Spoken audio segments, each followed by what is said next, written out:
Assalamualaikum warahmatullahi wabarakatuh.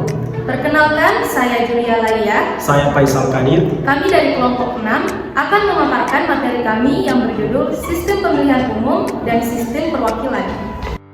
Video ini kami buat guna memenuhi tugas pengantar ilmu politik yang diberikan oleh Bapak Edi Sijaya SIP MSI. Semoga teman-teman semua yang menonton video ini mampu memahami materi yang akan kami jelaskan. Baiklah, pertama-tama saya akan menjelaskan tentang apa yang dimaksud dengan pemilihan umum. Pemilihan umum atau pemilu adalah proses demokratis di mana warga negara memilih perwakilan atau pemimpin seperti presiden, anggota legislatif, atau kepala daerah untuk menduduki jabatan tertentu. Berikut kita akan membahas tentang prinsip-prinsip dalam pemilihan umum. Pemilu yang demokratis harus mematuhi prinsip berikut. Yang pertama, langsung.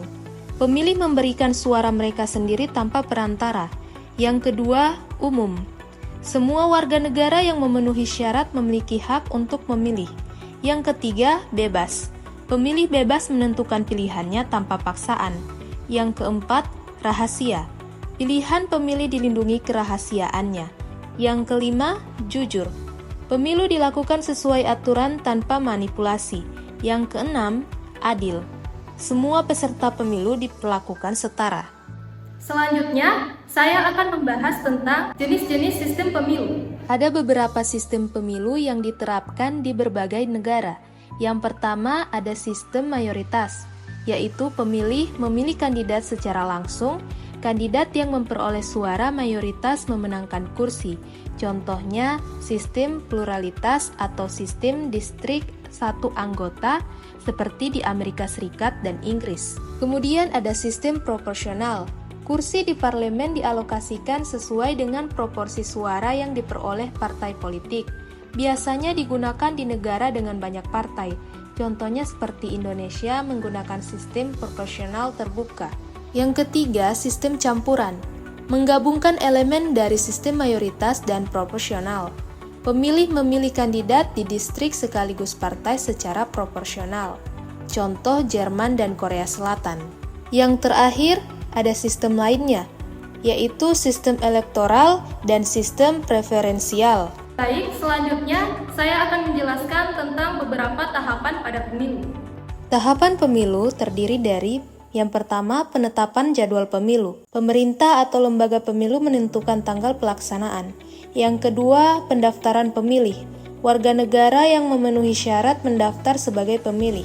Yang ketiga, pendaftaran kandidat atau partai, yaitu calon atau partai politik mendaftarkan diri sebagai peserta pemilu. Yang keempat, kampanye pemilu. Peserta pemilu mempromosikan visi, misi, dan program kerja kepada masyarakat. Yang kelima, pemungutan suara. Pemilih memberikan suara mereka di tempat pemungutan suara atau TPS.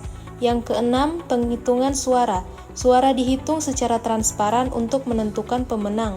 Yang ketujuh, penetapan hasil. Pemenang pemilu diumumkan oleh lembaga pemilu. Kemudian yang terakhir, penyelesaian sengketa pemilu. Jika ada keberatan, sengketa diselesaikan melalui jalur hukum. Mari kita bahas bersama-sama bagaimana sistem pemilihan umum yang ada di Indonesia saat ini. Di Indonesia, sistem pemilu diatur dalam undang-undang dengan ciri-ciri sebagai berikut. Yang pertama, sistem proporsional terbuka. Pemilih dapat memilih partai atau calon legislatif secara langsung. Kemudian pemilu serentak. Pemilu legislatif dan pemilu presiden dilakukan bersamaan. Berikut lembaga penyelenggara pemilu, terdiri dari Komisi Pemilihan Umum atau KPU, yaitu bertanggung jawab atas pelaksanaan pemilu. Kemudian ada Badan Pengawas Pemilu atau Bawaslu, tugasnya mengawasi proses pemilu. Kemudian yang terakhir ada Dewan Kehormatan Penyelenggara Pemilu atau DKPP, tugasnya menangani pelanggaran kode etik. Ada juga beberapa tantangan pemilu yang akan dijelaskan sebagai berikut. Tantangan pemilu sebagai berikut. Yang pertama ada politik uang. Praktik pembelian suara yang merusak demokrasi. Kemudian ada pemalsuan data atau manipulasi data, yaitu memalsukan data pemilih atau hasil pemilu. Kemudian ada kampanye negatif.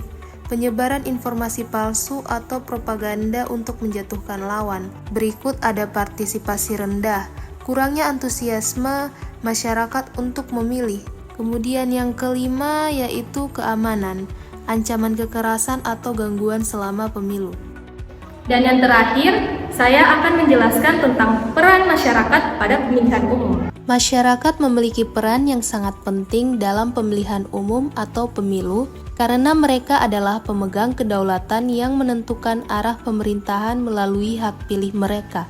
Beberapa peran masyarakat dalam pemilu antara lain memberikan suara, mengedukasi diri dan orang lain, mendorong pemilu yang adil dan demokratis, menjaga keharmonisan sosial, berpartisipasi dalam diskusi publik.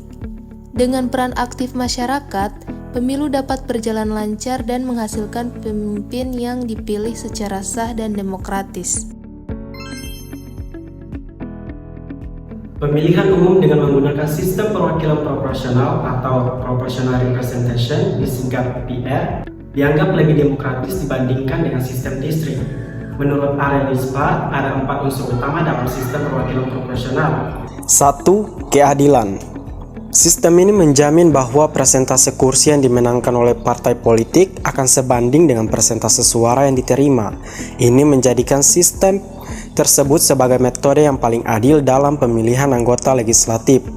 Kedua, inklusif.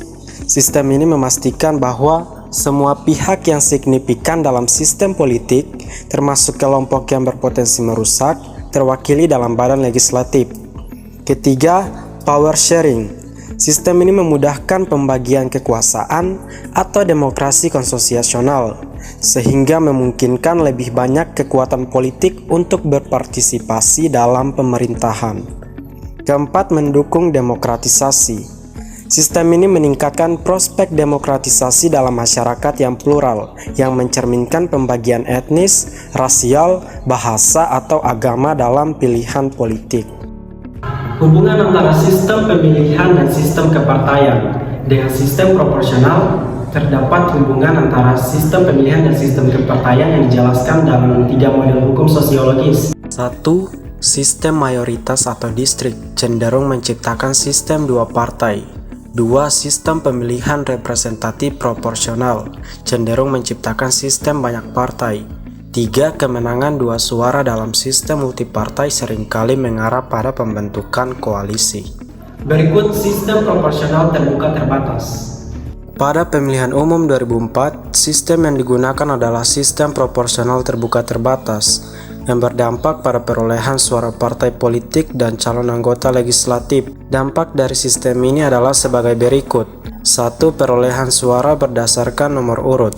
Calon anggota legislatif tidak dipilih berdasarkan suara terbanyak, melainkan berdasarkan nomor urut. Meskipun seorang calon memperoleh suara melebihi BPP, mereka tetap tidak dapat terpilih jika tidak sesuai dengan nomor urut partainya. 2. Ketimpangan perwakilan perempuan. Sistem ini kurang efektif dalam mengurangi ketimpangan perwakilan perempuan di parlemen. Ketiga, sisa suara dan ambang batas. Sisa suara dari calon anggota legislatif dapat dikonversi ke perolehan suara partai politik di tingkat nasional untuk mencapai ambang batas 2,5% suara agar partai tersebut dapat lolos. 4. Korupsi politik. Korupsi politik dapat terjadi pada anggota legislatif dengan cara membeli nomor urut di internal partai politik.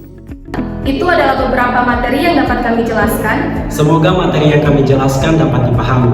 Sekian dan terima kasih. Wabillahi taufiq wal hidayah. Wassalamualaikum warahmatullahi wabarakatuh.